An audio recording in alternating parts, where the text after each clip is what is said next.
крикнула даже, можно сказать, про себя внутри: Настя, очнись! Но это несерьезно. Ну, конечно же, я ее успею сделать. У меня вся ночь впереди. Созданная всеми иллюзия, которая с реальностью мало имеет общего.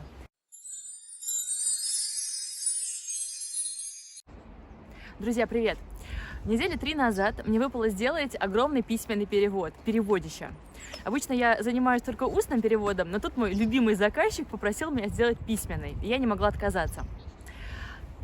Это было настоящее переводище, было 100 файлов. И я заранее прикинула, как я буду работать.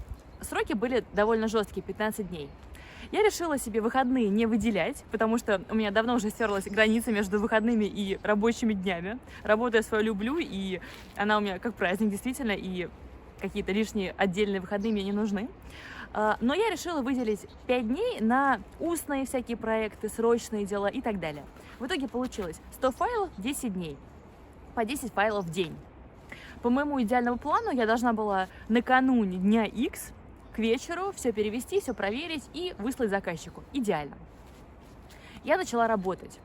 Сразу скажу, что эти 2 недели я работала плотно. Я все свое свободное время посвящала переводу. Я не халявила, я не отлынивала. Единственное, что, конечно, время, оно нестабильно. Оно то растягивается, то сжимается. Поэтому я тоже неизбежно работала то быстрее, то медленнее. Но все время работала, без почти перерывов. Итак, первая половина этих 15 дней, первая неделя. У меня было достаточно много всяких вкраплений. Были какие-то устные переводы, было что-то еще. И самое главное, что у меня был этот резерв 5 дней. Понятно, он уменьшался, было 5 дней, 4, 3.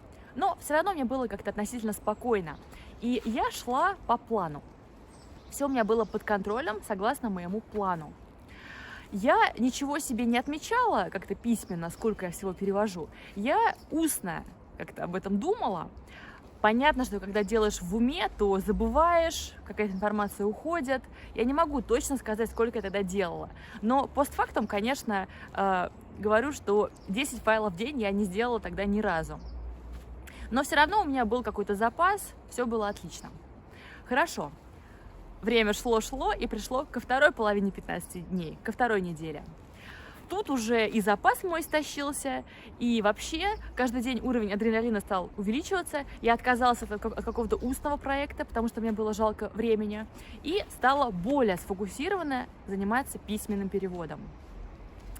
И я решила не в уме там считать, сколько я делаю, а отмечать на бумаге. 5 черточек, перечеркиваю, 5 черточек, перечеркиваю, чтобы контролировать, сколько я по факту делаю. К тому моменту у меня уже прилично сместился режим дня. Я и так-то по своей натуре сова, и ночью у меня обычно такие приливы сил. А тут как-то я, допустим, работала, ночью прилив сил, мне не хочется терять это время, я продолжаю работать, и постепенно все свелось к тому, что я часам к 6 утра ложилась спать, в 12 дня просыпалась. Вот такой у меня был день. Помню даже такой смешной момент. В 6 часов утра легла спать, и какая-то у меня бессонница, как-то мне неспокойно, не могу уснуть. Я лежу, думаю, блин, я и не сплю, и не работаю. Встала в итоге, перевела еще один файл, и уже там 7:30 легла обратно спать. Так вот, вернемся к черточкам. Все было как, например, я встаю в 12, в 12:30 начинаю работать. Делаю очень бодро, очень задорно 3 файла. Мы помним, да, что я себе обязалась, дала себе обязательство делать 10 в день. Делаю 3 файла бодро, с большим энтузиазмом, они у меня превращаются в черточки. Потом я к вечеру немножко устаю, допустим, делаю 2, итого 5. Ночью у меня прилив сил, но, например, какой-то попадается засадный файл, на который у меня уходит не час, а 3. Допустим, еще плюс 2 файла, плюс 2 черточки. И в итоге, если я смотрела на эти черточки, у меня выходило следующее. Позавчера 7, вчера 6, попался, например, какой-то очень сложный файл. Сегодня 8. Ни разу у меня не было 10. Но что при этом я думала, что думал мой мозг? В нем нерушимо горела эта цифра 10. Она все равно сидела в моем мозге, как какая-то заноза. И каждый день я просыпалась с мыслью, что сегодня я снова буду делать свои 10 файлов. Сегодня меня ждут снова мои 10 файлов. 10, эта десятка, она просто была какая-то укорененная в моем мозгу. Я продолжала. 7 черточек, в мозгу горит цифра 10, что все по плану, что я делаю 10 в день, что все идет отлично. И потом, на 4-й или на 5-й день, я вдруг как-то резко себя дернула, и я себе сказала, крикнула даже, можно сказать, про себя внутри: Настя, очнись! Какие 10? Ты держишь в голове эту цифру 10, что ты делаешь или должна делать, или могла бы делать 10 файлов в день. Ты их не делаешь. Ты их по факту не делаешь. Посмотри на свой график. Ты не делаешь их, хотя ты этого очень бы хотела. Мне пришлось долго так внутри себя покричать, чтобы эту идею как-то принять. Мне было это очень сложно сделать. Это противоречие, оно очень хорошо сосуществовало в моем мозге. Окей, первую иллюзию мы, так сказать, убрали, с ней покончили. По новому раскладу получалось так. Время-то поджимало, что теперь я должна очень поднапрячься и делать в день 8 файлов. Это было довольно сложно, но реально. И по новому плану, если я буду делать 8 файлов в день, то к вечеру, перед днем X, у меня будет переведено все живое, весь живой текст, требующий интеллектуального усилия, требующий какой-то логики. И потом у меня будет ночь, чтобы скопировать таблицы. Этот текст, он был в таблицах. Одна таблица у меня была переведена, и мне нужно было ее просто механически скопировать. Ну, вообще-то 53 раза, потому что было 53 документа. И вообще-то таблицы были огромные. Но это мы пока что опустим. И я действительно напряглась, и эти 8 файлов все-таки добила. И к вечеру, перед днем X, у меня действительно все было переведено. Весь мой живой, сложный текст. Супер, ура, я это сделала. А мне, кстати, еще до этого дня за 2 написал заказчик, куратор мой, он написал: Анастасия, вы как, вы успеваете? Все нормально? И я абсолютно искренне отвечаю: да, успеваю. Про себя думаю: конечно, я успеваю впритык. Конечно, мне придется ночью посидеть, потом покопировать, повставлять эти таблицы. Придется не поспать. Но ничего страшного, я впритык успеваю к 10 утра дня X. Совершенно искренне я ему ответила. Так вот, снова, да? Вечер накануне дня X. Все переведено, мне осталось скопировать таблицы. Мне ночью не спать уже не привыкать. Все супер, я настраиваюсь на работу. Начинаю копировать первую таблицу, вторую, третью. После сложной, интеллектуальной, взрывающей мозг работы до этого, эта работа кажется приятной, медитативной. Сидишь себе, из одного окошка в другое все перекидываешь. Первая таблица, вторая, третья, четвертая. Начала я условно часов в 10 вечера, сейчас, например, часов 11. Я думаю, дай-ка я для эксперимента засеку, сколько времени у меня нужно на одну таблицу. Я засекаю, и я делаю очень быстро, очень качественно, очень эффективно, не отвлекаясь, как будто бы на рекорд. И у меня получается 15 минут. Мой мозг эту информацию как бы принимает и как будто бы откладывает в какой-то свой там далекий ящик, и все. Я продолжаю. Копирую 5-я таблица, 6-я, 7-я. А работа механическая, и поэтому время очень сжимается. И часы, честно сказать, уходят сквозь пальцы. Время, например, час или 2 ночи у меня, точно не помню, например, я не знаю, 10 скопированных таблиц. А мы помним, что их 53. Мозг мой совершенно не сдается, у него все отлично. Мозг мой рассуждает так, я это прям чувствую в себе. До 10 утра, еще в вагон времени, часов 8, я делаю механическую, тупую работу, копировать, ставить. Но это несерьезно. Ну, конечно же, я ее успею сделать. У меня вся ночь впереди. Продолжаю делать. Тоже я не робот. 15 минут у меня получилось, когда я делала на рекорд. Тут я отвлекаюсь, я устаю, я прохаживаюсь по квартире. У меня постепенно эти 15 минут растягиваются. Время 4 утра. У меня за спиной, я не знаю, там 15 таблиц. Я делаю все медленнее и медленнее. Мозг мой тут не сдается. Он рассуждает теперь так. Так, время 4, сдавать нужно к 10. Еще 6 часов. 6 часов, это огромное время.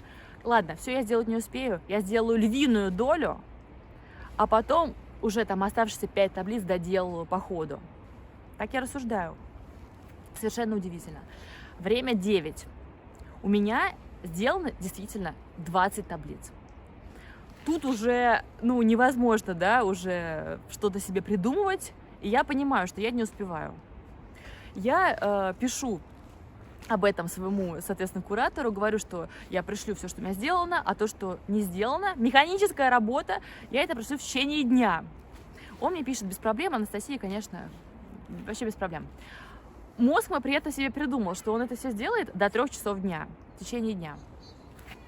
Когда мой куратор мне подтвердил, что все окей, я уже так чуть больше расслабилась морально, и я делаю уже как-то спокойно. Он мне сказал, что я могу прислать до вечера. Я думаю, вечер для меня это что? До 10 часов вечера. Я делаю. Параллельно просто удивляюсь и просто радуюсь тому, что я высококвалифицированный переводчик, чем я занимаюсь уже почти сутки. Копирую и вставляю, как обезьянка, эти таблицы. А я до этого же ночь вообще не спала. Днем меня немножко стало очень сильно стало клонить в сон. Я легла, завела будильник через 8 минут. Через 8 минут встала, продолжила. Копирую, вставляю. Сначала без музыки, потом стала делать под музыку. В Excel очень коварное микродвижение, и ты сразу сбиваешься на какую-то другую колонку. Время уже к 10 вечера. Я уже очень хорошо продвинулась, мне действительно осталось чуть-чуть. Я пишу куратору: вот еще буквально чуть-чуть, и я все заливаю на диск. Он пишет: Анастасия, без проблем, можете делать к утру. Тут еще скажу, что и куратор мой, и заказчик в целом, они меня совершенно не прессовали, они и заранее, изначально, и потом по ходу были готовы мне дать отсрочку, то есть совершенно прессинга в этом плане не было. Но я сама уже хотела, как дело чести, сделать максимально быстро. Вот, и в итоге я делала, и доделала таблицы, подредактировала какие-то какие-то ошибочки, поехавшие таблицы, какие-то термины, и в 6 утра смогла все залить окончательно на диск. Все, дело было сделано, забегая вперед, все прошло отлично, все хорошо, все меня благодарили, без проблем. Я еще как-то походила по квартире, посмотрела в окно, повосхищалась нашими животными инстинктами, потому что к этому моменту я уже не спала 43 часа. Те 8 минут я не считаю. И в течение этих 43 часов я очень бодро работала, очень мотивированно, и себя чувствовала, в принципе, нормально. И даже тогда утром, когда уже легла спать, я хотела спать, но, в принципе, не умирала, то есть было все нормально. Удивительно, как у нас все-таки активируются гормоны, когда это нужно, и как организм, он собирается и делает то, что должен сделать. Это, конечно, было здорово. Потом я, конечно, спала целый день. И о чем для меня эта история? Для меня эта история, она об иллюзиях, о наших иллюзиях. Я это отчетливо просто на себе испытала. Я вижу черным по белому 7 черточек. Я делаю 7 файлов в день. Мозг мой, он придумал себе, он себе это как-то, я не знаю, выгравировал в голове, что я могу, хочу, должна делать 10. И он цепляется за это, он меня не отпускает. Я делаю по факту 7, но он мне все равно твердит, что я могу сделать 10. Очень сложно это примирить. Дальше, таблицы. Я знаю разумно, рационально, что на одну таблицу нужно 15 минут. На 4 таблицы час. На 20 таблиц 5 часов. У меня их 53. То есть это 13 с лишним часов, если я делаю в режиме спринта на рекорд. Я понимаю это умом. Но мозг мой, твердит мне и твердит, что да это просто механическое копирование, да ты сделаешь за ночь. Но он отказывается. Это постоянная какая-то борьба между иллюзией и реальностью. И выкорчевать эти иллюзии получается очень сложно. Это просто какая-то борьба. И я вот за счет этих 2 эпизодов очень это ясно прочувствовала, какого мне усилия требовало эти иллюзии из своей головы просто вырвать. Я стала как-то смотреть по сторонам и анализировать на фоне всего этого. И нашла массу похожих примеров. Например, была позавчера в спортзале. Я уже много лет хожу в спортзал, и наблюдаю за людьми так в полглаза, есть такое массовое расхожее мнение, что в спортзале очень легко, хорошо знакомиться с противоположным полом. Казалось бы, да, все в закрытом помещении, все занимаются одним и тем же, все способствует. Я знаю на личном примере, на примере моих знакомых, что действительно люди так думают. У них это ожидание, у них это иллюзия в голове, что можно купить абонемент в спортзал и устроить свою личную жизнь. Сколько я не хожу в спортзал, я вижу прекрасно по лицам людей, особенно девушек, что да, они этого ждут, но сколько я не хожу, я ни разу не видела случая, ни разу, чтобы кто-то с кем-то познакомился. Я понимаю, что мой опыт ограниченный, что, конечно, такие случаи есть, но в любом случае это не массовое явление. Это иллюзия, это какая-то общая, созданная всеми иллюзия, которая с реальностью мало имеет общего. И так далее, и так далее. Я уже нашла какие-то примеры и знаю, что их просто огромнейшее количество. Друзья, закончим на более-менее традиционных пожеланиях. Во-первых, иллюзии. Хорошо это или плохо? Я думаю, что это все-таки скорее плохо, потому что в позиции силы находится человек, который понимает, что к чему, который видит, что к чему, перед которым есть факты, который владеет ситуацией. Поэтому иллюзия — это, наверное, все-таки плохо. Это какой-то туман в голове, это несоответствие реальности, действительности. Поэтому давайте друг другу пожелаем, может быть, какие-то приятные и продуктивные иллюзии, может быть, и сохранять, но от негативных, от мешающих, от корректирующих негативно наши планы избавляться. Пытаться как-то их выкорчевывать, пытаться как-то все-таки выходить больше в тесный контакт с реальностью. Друзья, на сегодня все. Подписывайтесь на этот канал и до встречи на следующей неделе с новой историей. Пока!